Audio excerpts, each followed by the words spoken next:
Welcome back to another episode of the Kitchen Table Historian Podcast. In case you were wondering, we're not a podcast about food. We're going to tell you the stories that your grandma didn't want you to hear. I'm John Brassard Jr., your host and guide, and together we're going to take a stroll along some of the world's less traveled paths. True crime, dark history, the paranormal, ghosts. These things, and sometimes more, are all on the menu. While we've been on break, I've been finding some great stories, and I can't wait to share them with you. With that being said, please take a seat, get comfortable, and make yourself at home. Do I have a story for you?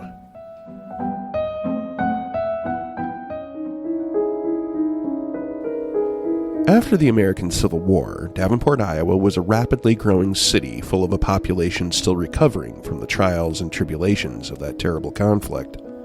Many veterans had returned home, either going back to the families that they had left or eager to start one.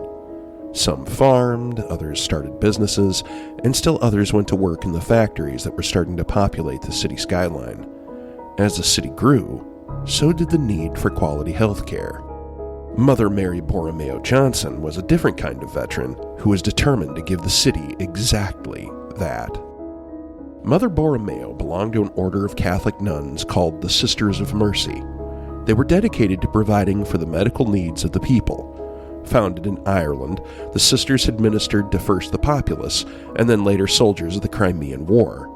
Eventually, members of the order made their way to American shores, founding convents in both New York and Chicago. In Chicago, Mother Borromeo, along with other members of her order, were trained by staff doctors at the prestigious Rush Medical College. During the Civil War, she followed in the traditions of the Sisters of Mercy by ministering to the sick, wounded, and dying soldiers who were recovering from combat on the front. After a short time running a school in DeWitt, Iowa, Mother Borromeo saw a greater need for the services of her order in nearby Davenport. She felt that the quality of health care there was lacking, and was determined to change that. Entering into a deal with the city, the Sisters of Mercy transformed an abandoned building north of the city into Davenport's first hospital. They immediately focused on caring for the needs of the citizenry, including the mentally ill. Over the next decades, the aptly named Mercy Hospital would grow into a 4-story Gothic-style building that housed facilities for almost every type of medical treatment, as well as 2 other large buildings on the hospital campus devoted specifically to the mental health and treatment of men and women. 50 years after Mother Borromeo and the Sisters of Mercy founded the hospital, Amelia Rohwedder was having chest pains. It was the spring of 1919, and the 48-year-old wife and mother must have known that something wasn't right, and so she consulted a physician. They immediately recognized that Amelia was having heart problems and admitted her into Mercy Hospital. At the beginning of the 20th century, there was only so much that doctors could do to treat heart issues. While they could administer some medicines, more invasive surgical procedures that would later save countless lives were still undiscovered. Mostly what doctors of that era did was treat the pain symptoms and have their patients rest in a quiet, secluded place. Hopefully, they would recover. Amelia Rohwedder's room was on the 4th floor of the hospital. It was no doubt clean and comfortable and would have afforded her a spectacular view of the surrounding area. For 3 days, Amelia rested there while she waited for her symptoms to subside. On March 19, 1919, one of the staff nurses was giving her a bath. After the nurse was finished, she discovered that there wasn't any fresh linens in the room. Smiling, she told Amelia that she'd be right back, and then left the room to get some. When the nurse returned a few minutes later, Amelia was gone.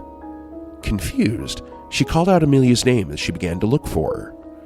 No answer came as the nurse looked around the empty bed. She checked the clothes closet, only to find that empty as well. As she closed the closet doors, the nurse noticed that the window was open. Crossing the room, the nurse examined the window. There, on the ground far below, lay Amelia's unmoving form. Quickly, she ran out of the room, down the stairs, and then out of the building. When the nurse got there, a local doctor, William A. Stokes, was already there checking Amelia. He had been in the room directly below Amelia's on the 3rd floor when he noticed something fall past the window. It had happened so quickly that it took Stokes a minute to register the event. Curious, he had gone to the window to investigate. Just like the nurse, he had seen Amelia's prostrate form below and immediately ran out to help. Outwardly, Amelia only had a scratch on her nose. However, she had suffered severe internal injuries, including a broken neck. Stokes and his colleagues treated her as best as they could, but to no avail. Amelia Rohwedder passed away soon after her fall. Everyone was shocked. Outside of her heart problems, Amelia had shown no signs of depression and hadn't demonstrated any suicidal tendencies. Both the doctors and Amelia's family were baffled. After a brief examination of the case, the county coroner declared that the death had been accidental. The doctor said that Amelia must have had a fit of delirium when the nurse left the room. Maybe, in her mental state at that moment, she had decided to jump out the window. Or perhaps she had leaned too far out trying to see something and fell. Regardless of what exactly had happened, the result was the same. Amelia Rohwedder had died from injuries sustained from a fall from her hospital room below. The body was claimed by her family, and Amelia was buried next to two of her sons in Davenport City Cemetery. In the ebb and flow of the hospital's daily routine, Amelia Rohwedder's unfortunate death was eventually forgotten. However, the ensuing years would soon show that far more horrific events lay in store for Mercy Hospital, and far stranger ones would be associated with Dr. William A. Stokes. You have been listening to the Kitchen Table Historian podcast. If you like this story, please consider giving us a 5-star review on iTunes. While you're there, don't forget to hit that subscribe button so that you don't miss out on any of these great stories. I would also ask that you tell your friends about the Kitchen Table Historian. It helps generate more interest in what we're doing here, and that means that more people can hear these great stories that your grandma didn't want you to hear. If you're curious to see what's going on at the table, including upcoming episodes and events, please check out the Kitchen Table Historian on social media, including Facebook, Instagram, and YouTube. This podcast was written and performed by John Brasser Jr., with the title music performed by Bo Moonlight, and additional music provided by Storyblocks.